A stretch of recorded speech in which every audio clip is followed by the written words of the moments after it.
Dobrý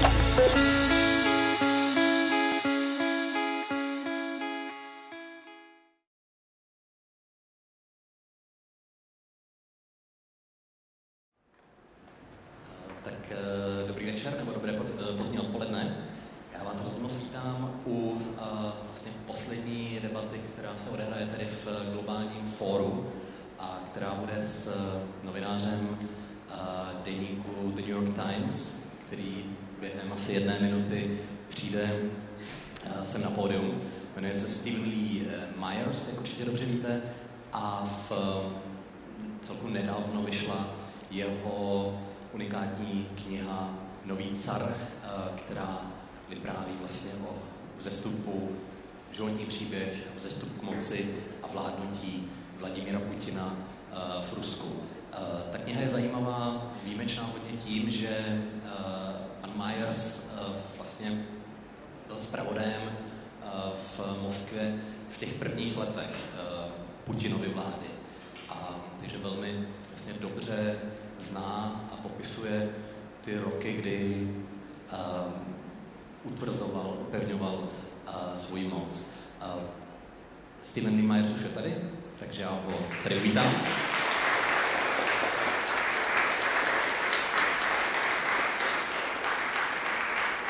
A nebudu příliš dlouho zdržovat, předám mu velmi brzy slovo, protože on má připravený takový úvodní své slovo, takový úvod do toho, jak vlastně o Vladimiru Putinovi jako o tom novém moderním carovi přemýšlí. Možná vás hned na začátek vlastně vyzvu k tomu, abyste přemýšleli nad otázkami, nad tím, co vás pálí. My se tady sice budeme mezi sebou bavit v angličtině, ale otázky samozřejmě můžete po té krátké debatě klást i v češtině a já budu hrozně rád, když to vytvoříme vlastně co nejspontánnější vzájemnou debatu, aby to zkrátka nebylo povídání mezi námi na pódiu, ale skutečně prostě festivalový komunitní debata. Takže díky moc, že jste přišli. And now I'll switch into English, and Stephen, I was just introducing you briefly now, and so now I will just pass you the word to introduce us, how you think about Vladimir Putin. What's your personal experience with him? Good afternoon, everyone. It's a great thrill to be here. I just took a little walk around, and what a fantastic place and festival. It's really an honor to be part of it. Where to start with what I think of Vladimir Putin? I guess the place I would start is a few years ago, after Putin came back to power, as you all know. He never really left power, but he came back to the presidency. There were the protests in the street. One of his political advisors gave a long interview in one of the opposition newspapers. It was a very contrite interview. And this guy, it's hard to understate how much he was responsible for creating the public image of Vladimir Putin from the very beginning. His name was Oleg Pavlovsky, and they call these guys political technologists, but they're really just what we call in America spin doctors. He, more than anyone, was, responsible for creating this image of Putin as a very sober, very sensible, very reform-minded, but tough, sober leader. And in this interview, when Putin came back, he had broken really with Putin and had supported Medvedev and wanted Medvedev to stay on as president for another 4 years. And he described Putin in this interview as being like a cipher, a zero, like a nobody. Which I thought is an extraordinary thing to say about somebody who was at the top of power in the Kremlin at that point for more than a decade. And what he meant, as he went on to explain, is that Putin was like a mirror or a screen onto which people would project how they imagine Putin, how they feel about Putin himself about Russia, the country. It's people's hopes and also their fears.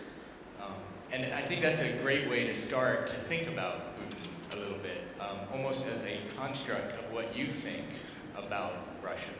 A lot of the books that have been done that I've seen, and there have been some better than others, often reflect the point of view of the author. So somebody might be an opponent of Putin, and you get a very different image of him.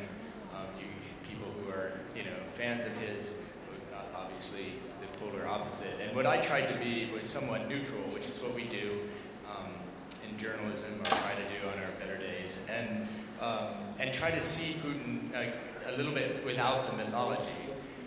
And it's honestly a very difficult thing to do, because what I came to realize, and Pavlovsky was a big part of this, I think, is that much of what you see of Putin is a construct. It is a screen.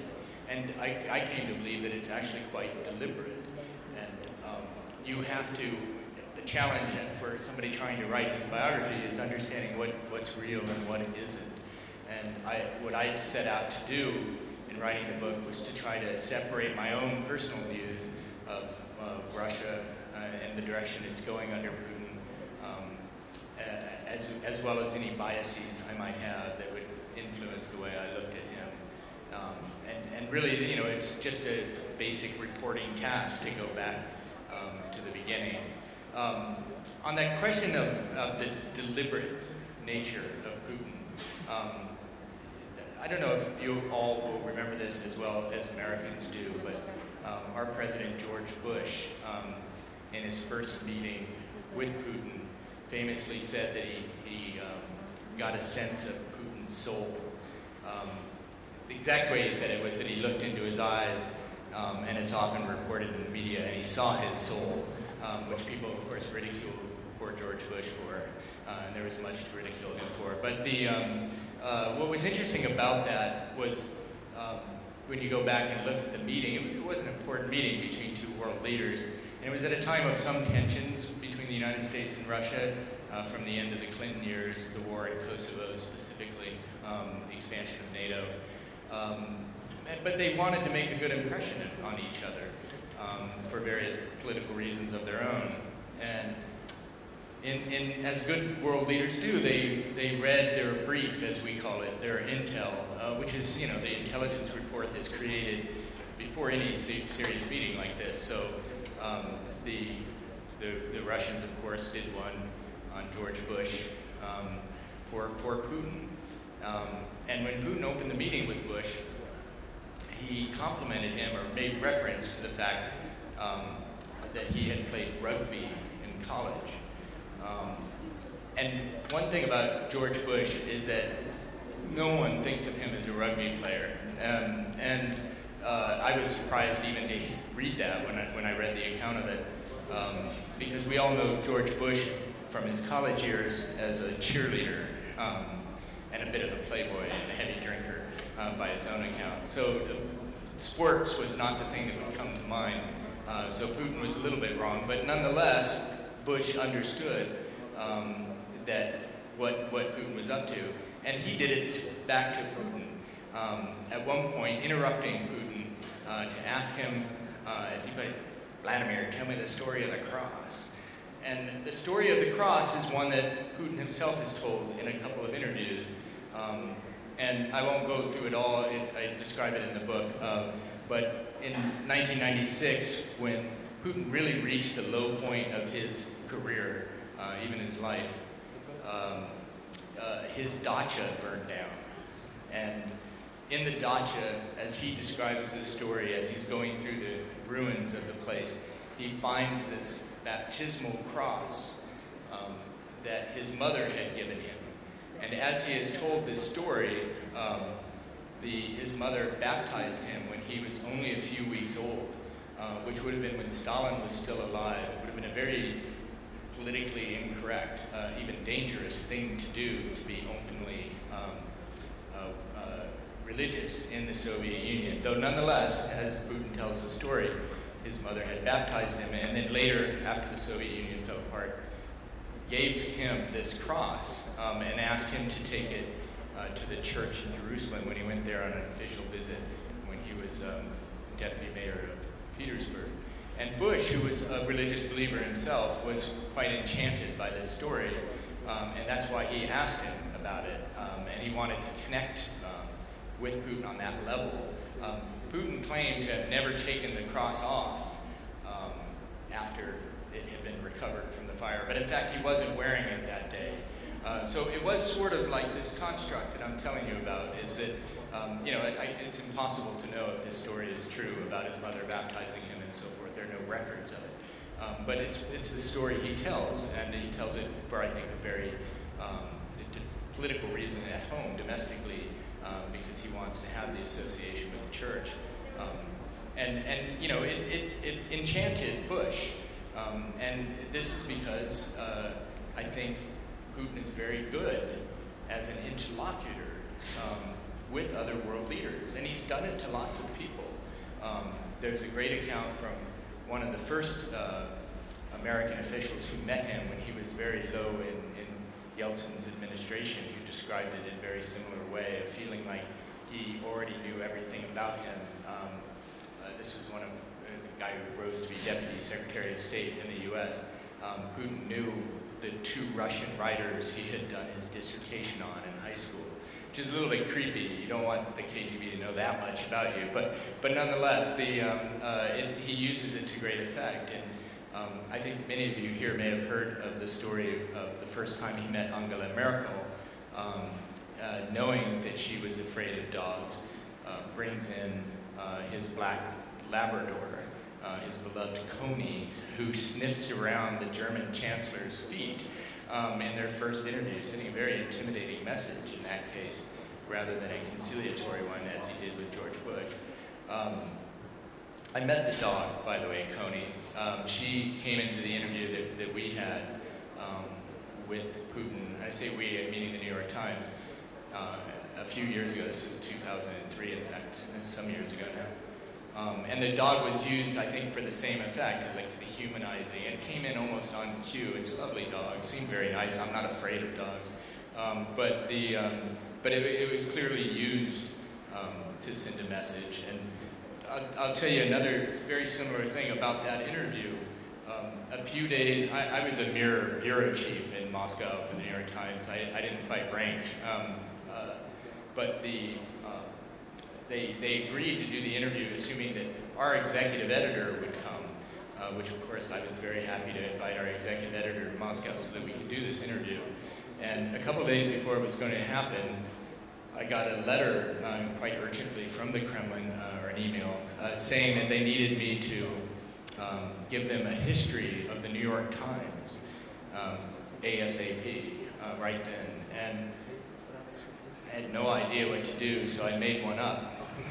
And I explained, when the paper was founded, which was 1851, that it had been owned by the same family since 1898. I said its circulation was 1 million readers a day, and that it was the best newspaper in America, of course, and just things like that. But then I added that, what was great about the New York Times, and I wasn't making this part up, is the family that owns it, the Sulzberger family, operate the New York Times as a public trust as much as a business.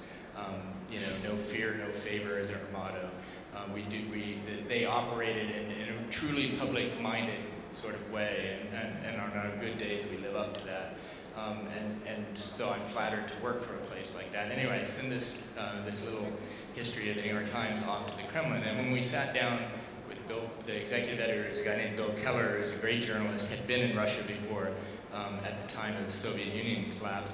And Putin begins the interview by talking about what a great institution the New York Times is. I almost fell out of my chair. I couldn't believe it, given the complaints I'd already been getting from the Kremlin. And he said to Bill Keller, your Sulzbergers, operate the paper as a public trust, not as a commercial business. And Bill Keller, who's no slouch of a journalist, was absolutely charmed by this. He came out of the interview, it lasted 4 hours, just gushing about what a great guy Putin seemed to be. And I'm like, Bill, let me tell you a few things. But it showed the way that he's able to be quite an effective leader or interlocutor with people, even on that level. And he still does it, I think, to great effect today, even though he may be losing a step or two. Anyway, I went back to Russia when I was doing the book, and I, of course, very much wanted to interview Putin again, specifically for the book. You know, we get to see him in events, but increasingly they become much more scripted. You know, he has these formal press conferences that go on for hours, but there are 1,000 people there, and they hold up little teddy bears trying to get his attention to be called on, or to hold up a sign of the town they're from. Occasionally he'll let a Western reporter ask a question, but mostly it's Russians. So he's become a much more remote figure. But doing the book, of course, I wanted to talk to him. I talked to people very close to him, which gave me hope that he had agreed, approved their interviews, and that he would give me a chance to sit down and just talk about the gaps in the history that I wanted to fill. And I spent a lot of time dealing with his chief spokesman, a guy named Dmitry Peskov. And Peskov is a somewhat patient man, though he can be irritable and irritating. Finally, I sat down in an interview, and in fact, I was past deadline on the book, and so it was my last chance, and I just thought I'd make my pitch, and I did to him, and he kind of rolled his eyes in this tired way, like he was quite bored with me, and said, you know, this doesn't interest me. And I said, well, you know, maybe it would interest your boss. And he's like, well, what would you ask him? And so I was prepared, and I asked what we in America call a softball question. I don't know what the equivalent of that would be here, but an easy question that would not be something intimidating, like, where is all your money?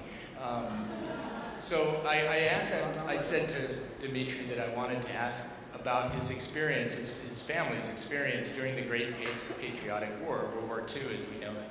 And I begin the book with this because his father fought in a battle that, at least in our experience, and I'm a bit of a student of the war. I had never heard of this battle before, and it was a minor battle in this siege of Petersburg, in which 300,000 men were killed.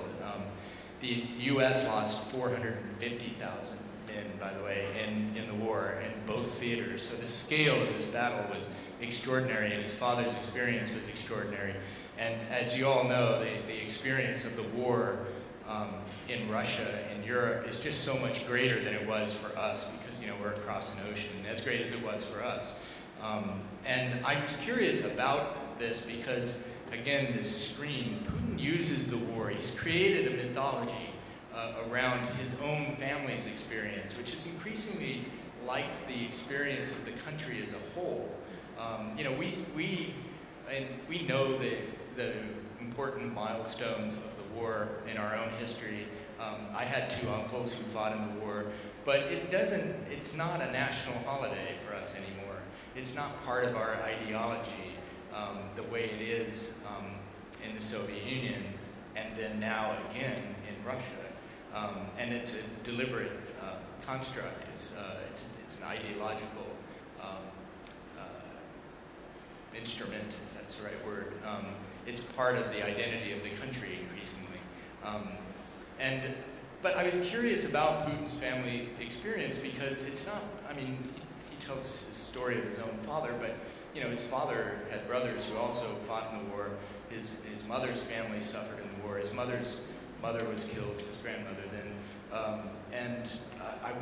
When I was looking through the archives, I tried to, there's one that it's trying, it's incomplete, but trying to keep a record of all of the soldiers who were lost during the battles, which is many, many millions. I think they say 27 to 30 million people overall were killed during the war. And you can find actually other relatives of Putin, including one who disappeared in the Voronezh front, presumably killed and lost.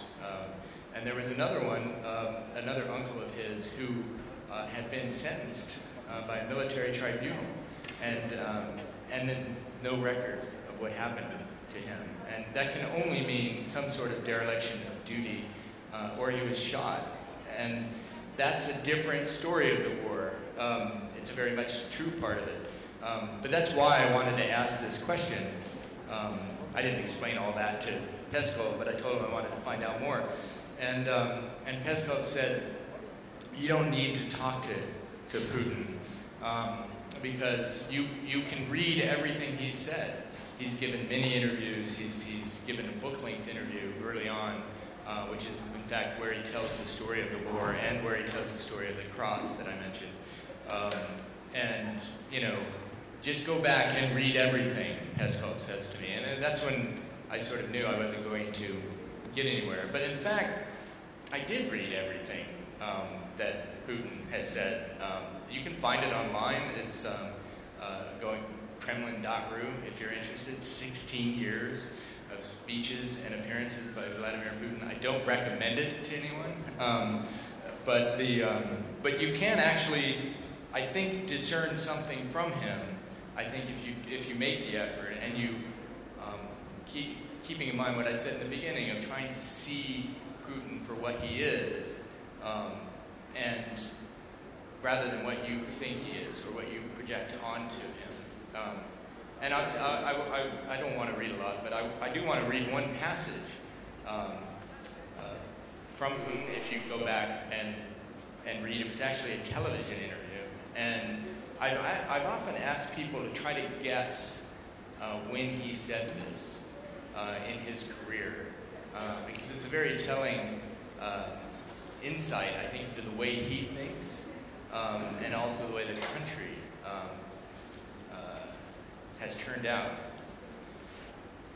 And Putin in this says, no matter how sad, no matter how terrible it sounds, I believe that a turn towards totalitarianism for a period of time is possible in our country.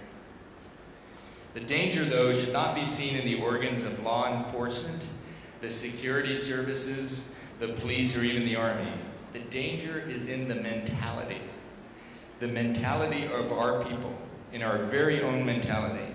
It seems to all of us, and I will admit, to me sometimes as well, that by imposing strict order with an iron fist, we will all begin to live better, more comfortably, more securely. In actual fact, that comfort would very quickly pass, because that iron fist would very quickly begin to strangle us. And I believe that that's exactly where we are today with Russia. And with that, I'll turn it over and open it up to questions. I look forward to them. Thanks a lot, Steve, for the interesting introduction. And actually, my goal is not to ask too many questions and really open the floor to all of you, because I think that if you came to debate on Putin on this time, when many concerts are happening on different stages of this festival, then I'm sure that all of you have a huge interest in the topic, and there are many things that puzzle you.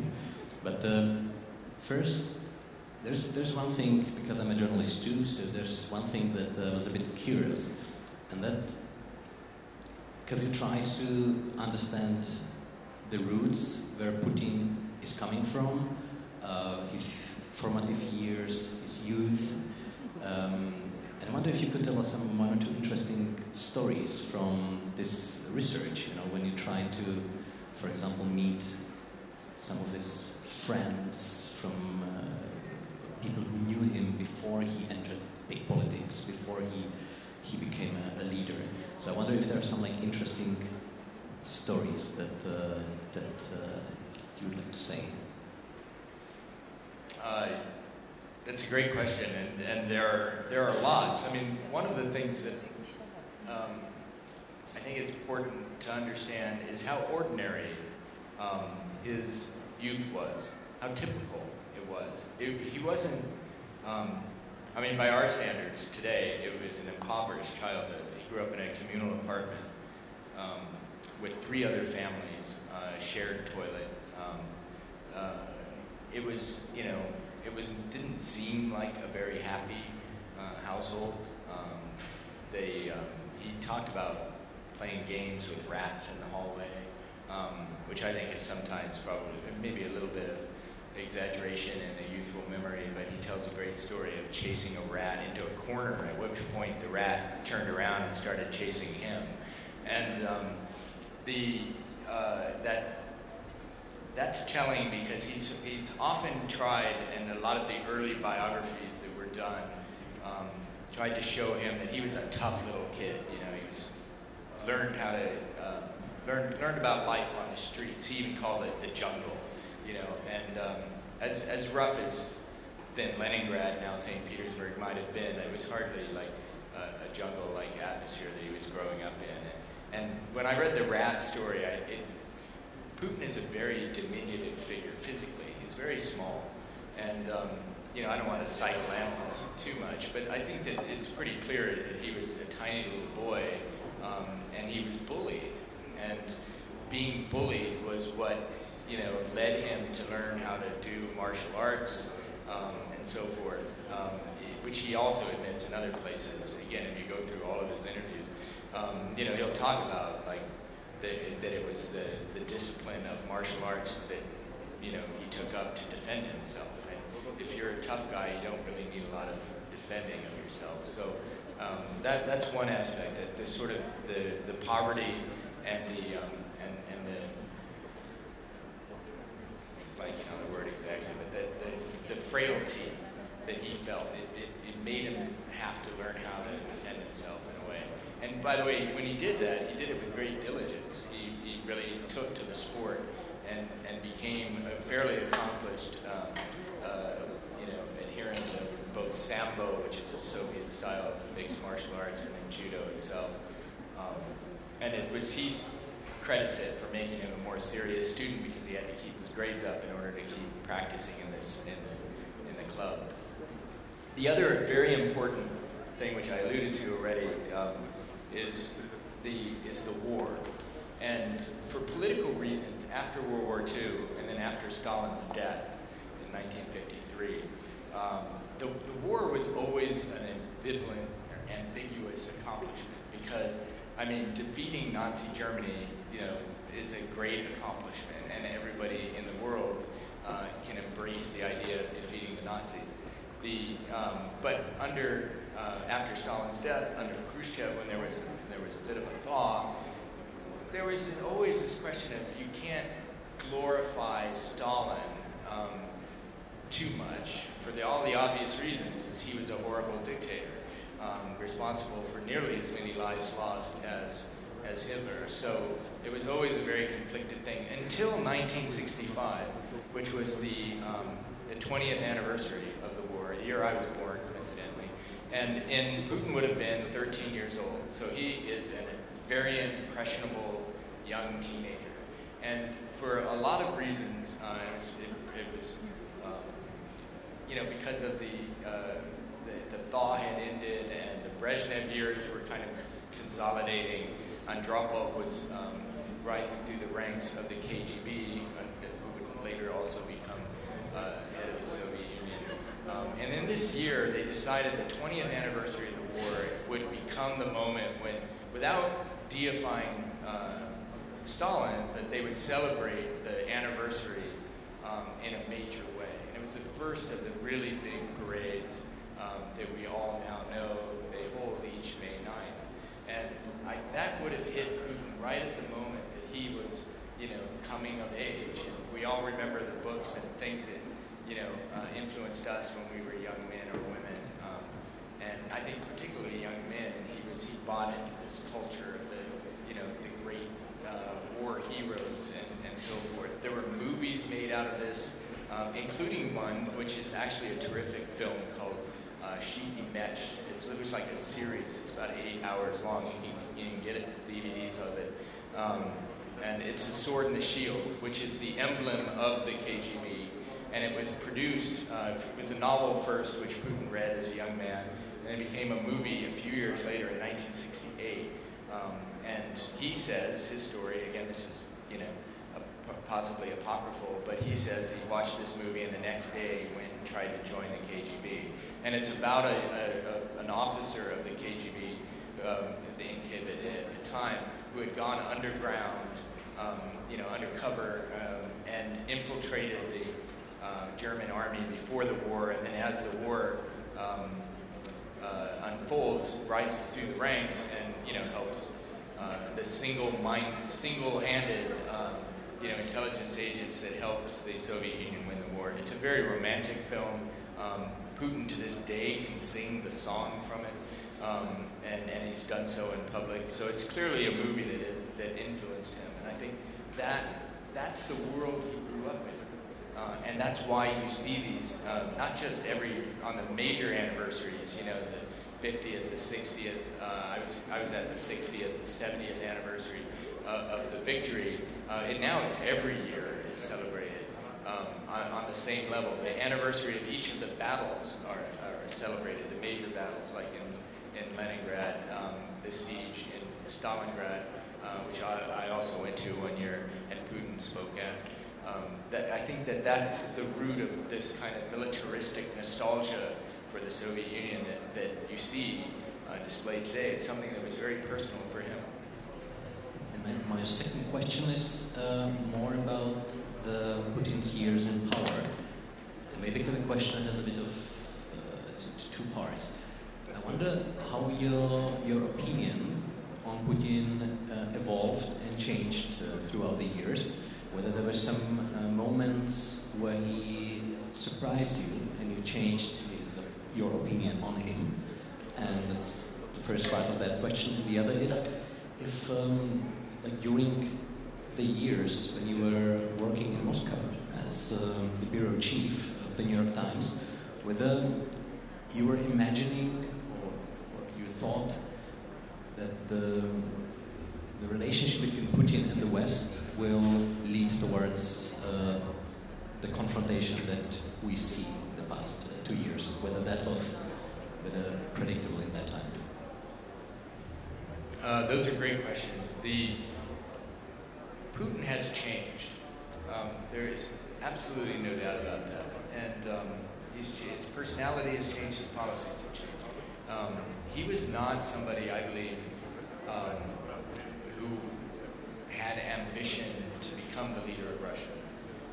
And I'll admit up front, there are people who disagree with me on this, and there are people who disagree that he's changed. Some will say this was either a KGB plot to put him into power, or that his instincts were always undemocratic and authoritarian. And we can debate that, but in my view, he changed. He came in as an uncertain ruler. He had no ambition for the job. The story I told you about his dacha burning down was in August of 1996. He had just lost his job as deputy mayor, not an elected position, it was an appointed position. When the mayor he worked for lost his election in Leningrad in that June of 96. Putin was out of work. He had no real direction in life. He had a little bit of money maybe, but not a lot. He had this house which just burned down. And he was desperate. He came to Moscow. He slept on the couch of one of his friends who also was eventually in the Yeltsin and then Putin government. And in that short 3 years, he, through a series of, I believe, accidents, just twists of fate, ended up becoming prime minister. It's an extraordinary story in that amount of time. And I think when he did become prime minister, and then 3 or 4 months later when Yeltsin stepped aside and made his prime minister acting president, I think that he was an uncertain leader, and I think he was a less ideological one. And I think that he had people around him, some of them from the Yeltsin years, some that he brought with him, his trusted inner circle. And there were times that he talked about the possibility that Russia could join NATO. He talked about a new security architecture, new economic relations with the West. His first visit was to London. This was somebody who was very much reaching out to Europe and to the West. He spoke of reform and democracy, and I think early on you could see very much a kind of reform-minded direction that Russia was taking. And there are a lot of tough positions that he took as well. The war in Chechnya, the second war in Chechnya, began even as he was prime minister. It really coincided with his rise. And he acted very forcefully, very brutally, in that campaign, there was no concern whatsoever about civilian casualties. They raised grossly the worst destruction I've ever seen in a city. And yet, nonetheless, I believe that there was somebody who was interested in relations with the West. And you saw that in the initial meeting with Bush. A few months later, in the attacks on September 11th, Putin was famously the first leader to try to call Bush. He didn't get on the line because Bush was flying around in Florida somewhere. But nonetheless, he showed a great deal of openness to cooperating with the United States after that attack, specifically on the threat of terrorism, which you see again today unfolding in Syria. And it became, you could see, that's when I first got there, is this moment when Putin was seen as somebody open to cooperation and collaboration with the West. It was his first term as president. And a few things happened, and I could spend the rest of our time talking about each one, that I think began to turn him in a different direction. And one was the arrest of Mikhail Khodorkovsky and the renationalization of Yuko's oil company. And the other one was the horrific attack on the school in Beslan, if you remember, in which 300 and some kids were killed. An absolute horrible tragedy. And I think those turned him in a certain direction. And then the Russians will tell you, in fairness, that the Bush administration and then later the Obama administration, but more in Bush, pursued policies that were seen as threatening to Russia. So Russia was forced to do some of the things that Putin has done. I don't agree with that fully, but I can understand their reservations about some of it. Thank you. Now I think it's time to open the floor, and please, some question, raise your hands. And as I said during the introduction, don't be afraid to ask in Czech language if you prefer. So I see one hand there.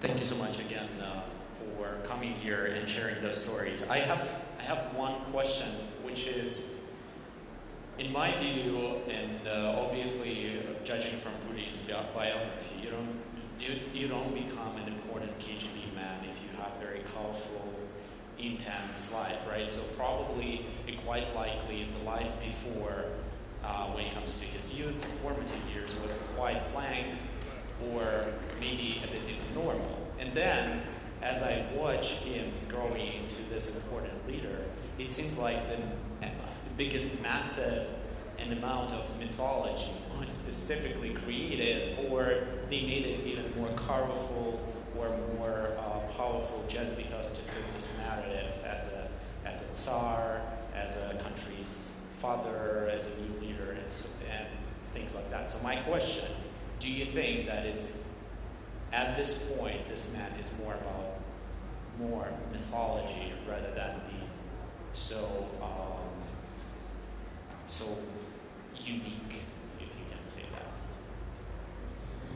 That's really an insightful question, because I think you're right in what you're suggesting in it. I would say one thing about his KGB career is he was a pretty mediocre spy. He rose very slowly through the ranks. For reasons that are not entirely clear, he washed out of the finishing school, the Red Banner Institute it was called. It was later named after Andropov, which is where they would send spies for 3 years. And these are the people in movies you know about who go undercover, who speak the language perfectly. Because to be an effective spy, you had to learn things you might not even have thought of, like what a mortgage was, a home mortgage. I don't know if anyone here has seen The Americans, the TV series now, the 3rd or 4th season in the U.S., but it's about undercover Soviet and operatives, and they have to fit in completely, and this was actually based on real events. And Putin, it should have gone 3 years there, and he washed out after 1. He got a very bad review, and there seems to have been a brawl. I asked one of his friends about this. There was a brawl, but even his friend didn't know what the circumstances were, but he broke his arm, and that was really seen as reckless behavior. And so he was sent to Dresden rather than to any of the real abroad, the real West. He was sent to East Germany. That's one thing. And the other part of it is that, he plays up his KGB career because I think that is the people he hung around with, you know, and those are the people that are like-minded. So you can't underestimate that in his, as an influence on his career. But I do think that, like the story of the cross that he tells about his mother, and I think in some ways, like all of Russia, Putin is trying on a new identity. Because the one they had was taken away, the one he grew up with. And he, in a lot of his more candid moments, will admit that the Soviet Union was a failed experiment and that it was collapsing under its own weight. It couldn't go on the way it was. And so some people say he's nostalgic or he wants to recreate the Soviet Union. I don't think that was ever true, and I don't think that's true for most, not all, but most Russians. But what they do want is to have some of that prestige back. They want to have that sense of importance. They want to have a better life, which is absolutely normal instinct. And you see with Putin that he sort of dabbled in the past, and it's happened as, you know, I've watched it since the time, you know, I began covering Russia, that, you know, you take on, you know, different, it's like he's almost at a buffet of history, and he's taking what he needs or what he's hungry for at any given time. And, you know, for a great example of that is this very conservative religious quality to his politics, to Russia's politics. That's something new. He never talked like that in his first, you know, 12 years in power. But then suddenly there are all these laws, you know, for anti-gay rights, you know, anti-gay propaganda. You know, all of this coincided with a new, I think embracing much more, as you were saying, this sort of czar-like role as the leader, not just of the country, the political secular leader, but also even a religious figure at the head of the Kremlin. And I mean, it's why I called the book what I did, because he's reached this point where he's become almost the myth, the scream that he's talked about. And I think that's ultimately why Peskov wouldn't want me to sit down with them, knowing that I'm a reasonable and sensible journalist. They wouldn't want to have somebody kind of picture that myth at all. It's better to just let him speak his words and create his own myth around him. And of course, you know, the state media apparatus does the rest. So the questions, please. Come properly. Yeah.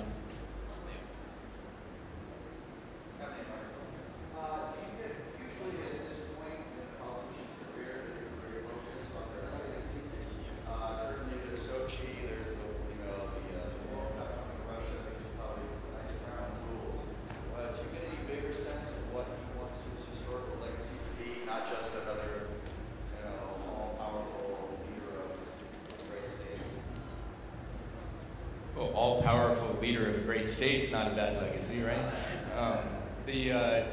No, seriously, I do think that he would define his mission as restoring Russia to greatness, and he would want that to be his legacy. I have no doubt about that, and he talks about it almost in a historical mission. And really, from the very beginning, he talked about that. The war in Chechnya, which was very convulsive, even before he was in power, but as he was prime minister, he saw a continuation of the country falling apart, from the Soviet Union breaking into republics, but then all of these conflicts that emerged from that in Georgia and Azerbaijan and Armenia, in Moldova, and then in the first war in Chechnya. And he saw, you know, Russia, most people don't really appreciate, is a very multi-ethnic place, and it has enclaves that would very happily break away from the Russian domination of the last 3 centuries. And Chechnya was one of those. And Putin saw the breakaway republic as being a threat to all of Russia, not the Soviet Union, but Russia itself. And he once, and again, this is early on, before he became president, said that it was his historic mission to stop that from happening. And so I think that there's no question that he has this overriding goal of making Russia great again. It's what Donald Trump says he's going to do to America. But the make America great again. But I think that's the key thing. You know, Sochi was that. You know, I mean, they see it as that. As these are as indications. I mean, I think the Olympics is a really bad way to prove how good your country is, and it cost them $51 billion. I guarantee that wasn't worth it. And they're probably going to lose a lot of the medals because of the doping scandals. I was just talking to somebody about this last week. And so, you know, it's, you know, that's not the way to do it, but that's certainly the goal. The World Cup is going to be treated the same way. They're spending the same amount of billions on building stadiums in 14 or 15 cities to host the World Cup, and they see that as in itself proof of the greatness, but that's not really how it works in my mind. And that's why I think it's still very much an open question what kind of legacy he is going to have. No, that's actually one thing that I would like to follow up, because you say making Russia great again as a huge goal of him. At the same time, it seems that in the past he was talking a lot also about modernization of the economy, about technologies, about this type of reforming the country. But now it seems that these topics are not his priority at all. At least that's how it looks for an observer from Europe. So do you think he can achieve his goal? Is he on track of achieving it? The short answer to that is no, I don't think he's on track. You know, I'm not an economist, but they've been saying, as long as I've been following Russia, of the need for Russia to diversify its economy, to loosen regulations, to continue what was a fairly significant transition towards a capitalist state. I mean, this is not socialism anymore in Russia, but it's very much a state-controlled, state-dominated, very bureaucratic and very corrupt economic system that they have. And so the economists, including people who work for Putin, will say over and over, this year we're going to start modernizing, we're going to liberalize our economy. And at a certain point you have to assume they're not really that interested in doing it. And it's partly because I think it's benefiting people very close to him. The Sochi, I mentioned, they spent $51 billion. That was like a giant stimulus program at a time, by the way, of the economic crisis in 2008 and 9. It was a stimulus program for his friends, and his friends are doing quite well. And, you know, even now with sanctions targeting some of those friends and targeting sectors of the economy, particularly oil, you know, the economic situation is not really thriving, to say the least. But nonetheless, for the people around him, which is, I think, what matters, he feels quite stable, and I think they're confident in the way that they've done it so far has worked, and therefore, why wouldn't they keep working? It's partly the control they have over the political system. They don't really face any threats, and when they do, they crush them. And even, I think, in the economic sense, earlier today was talking about the passivity. That people seem to be willing to endure that hardship, particularly when they're fed the propaganda that they are about the West and the threat being posed from the fascist, you know, and the liberals in Europe and the United States. It seems to be enough to keep them quite in place, if not satisfied. Please, do you have some other questions? Yeah, the lady here, in the first row. Just a second to get the microphone.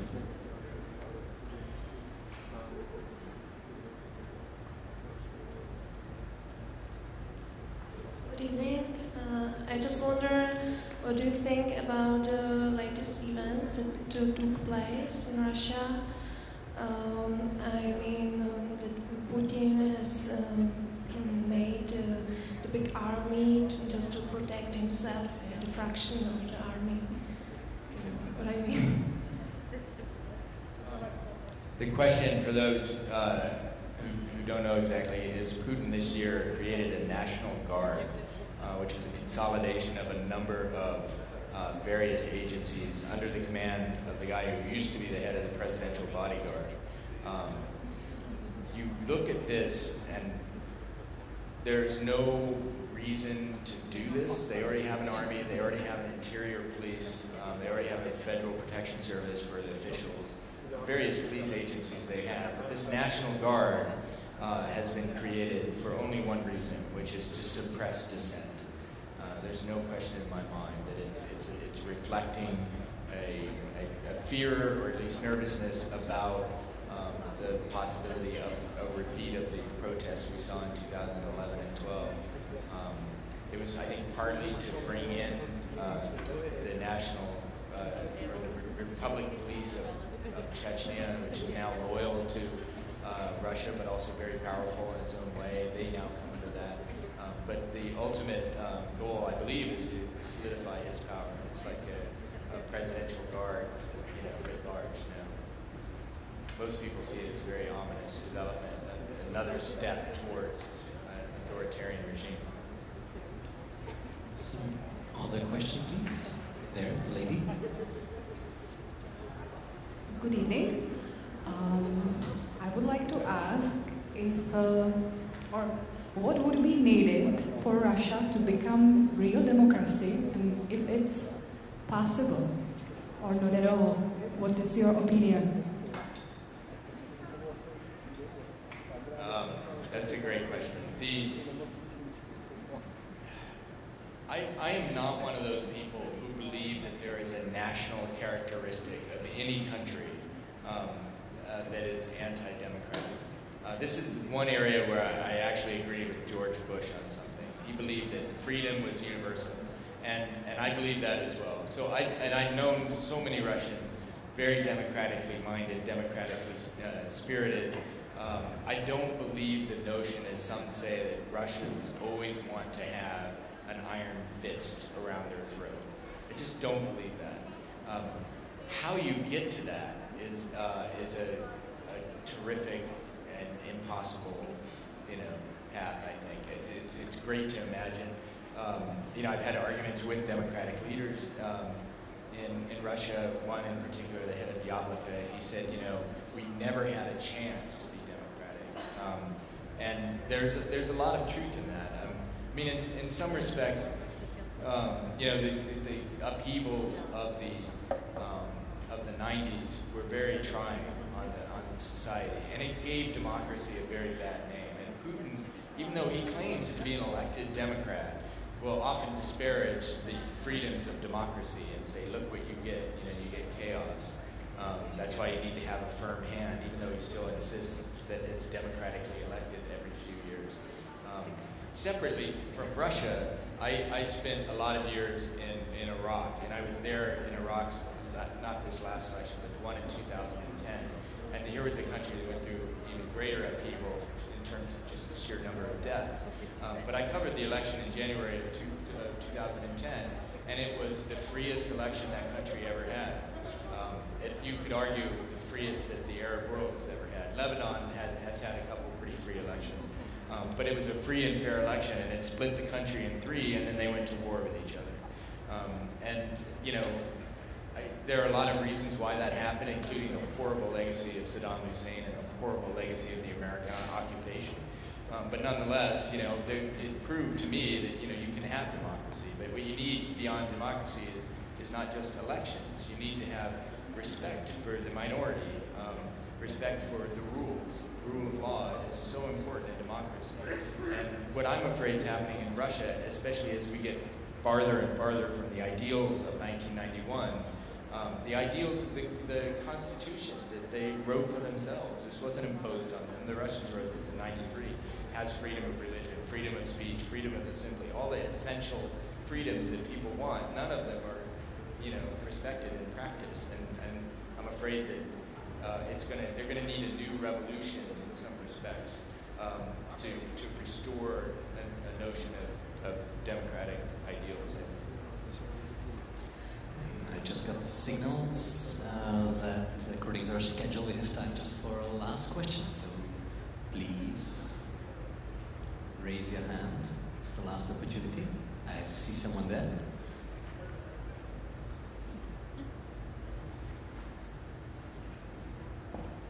Hello, I have a question about recently we see a lot of news and websites that are spreading alternative versions of current events, and many people say it is Russian propaganda, and it's especially strong here in Czech Republic. So my question is, do you think it is on direct order of Putin, and what is his goal in this? That's a great question. I was recently in a rather public fight with somebody who called me a CIA propagandist, which I took issue with. And so, you know, propaganda is a very dangerous word, and you know, everybody has propaganda. My government, your government, Russian government. But there's also truth, and what I do, I think what most people are interested in is some pursuit of truth. And the truth can be discomforting for people at times, and so they spin it, as we say. The Obama administration will say, well, when we said red line in Syria, we didn't really mean red or line. But that's spin.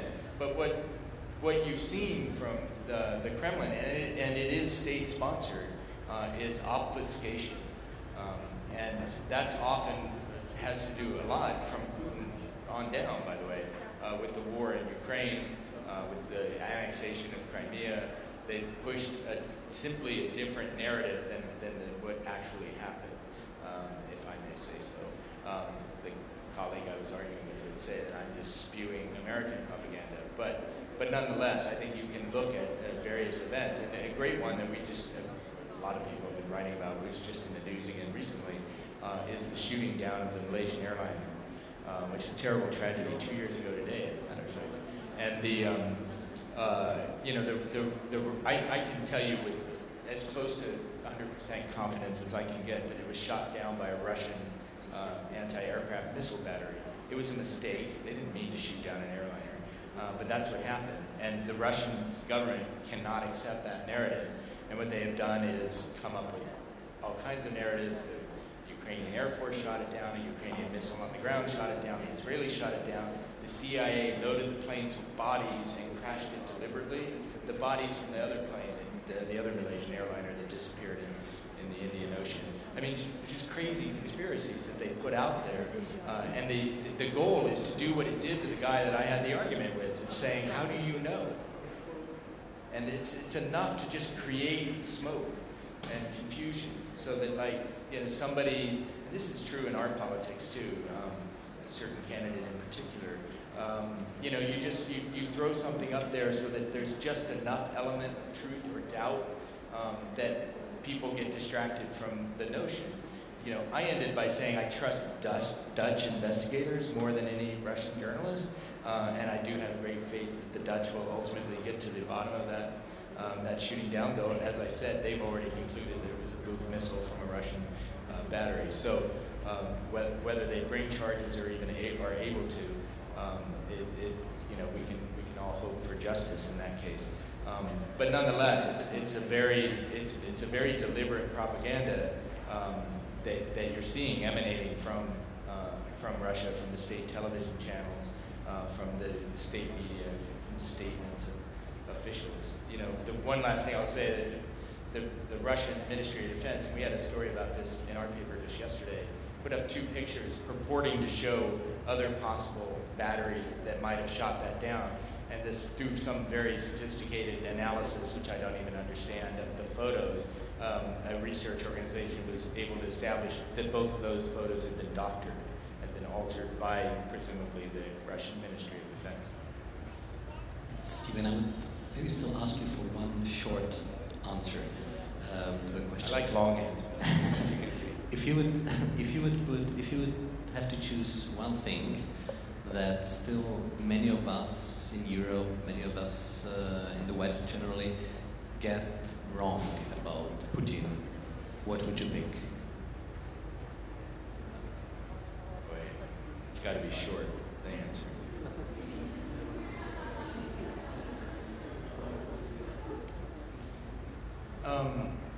This wouldn't apply to everybody, but I think that there are some people who think that Vladimir Putin can be won over, that you can just come to terms with him in some respects, or that we just misunderstand him.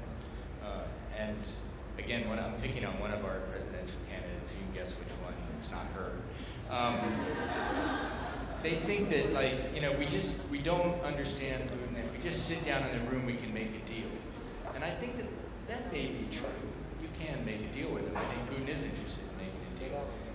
But that doesn't mean that we should change or not understand what he really is, you know, and what his motivations really are. And I've heard it from politicians in Europe that you know better than I do. You know, say we're just misunderstanding him. I think that's the threat. That's the thing that I would say, that you can't take your eye off of the kind of person he is, what motivates him. And what motivates him is not making a deal with you. It's what protects the interests of Russia. And Russia now is Putin and his circle of friends. And that's what you have to keep in mind. Excellent. Well, before we leave this room, I would just like to make a short commercial advertisement at the end. And that's the fact that you can buy the book by Stephen Lee Myers called Nový in Czech, just in the room next to this room, here on the left from my perspective. You can also buy a book written by my colleague from the weekly magazine Respect, Ondřej Kundra, which is called Putinovi agenti, there. And, well, I would like to thank all of you for being interested in international affairs, for being interested in global affairs, and for coming here to this debate. And I would like, of course, to thank Stephen Lee for his work and that he came to Ostrava to discuss with us. Thank you. Thank you.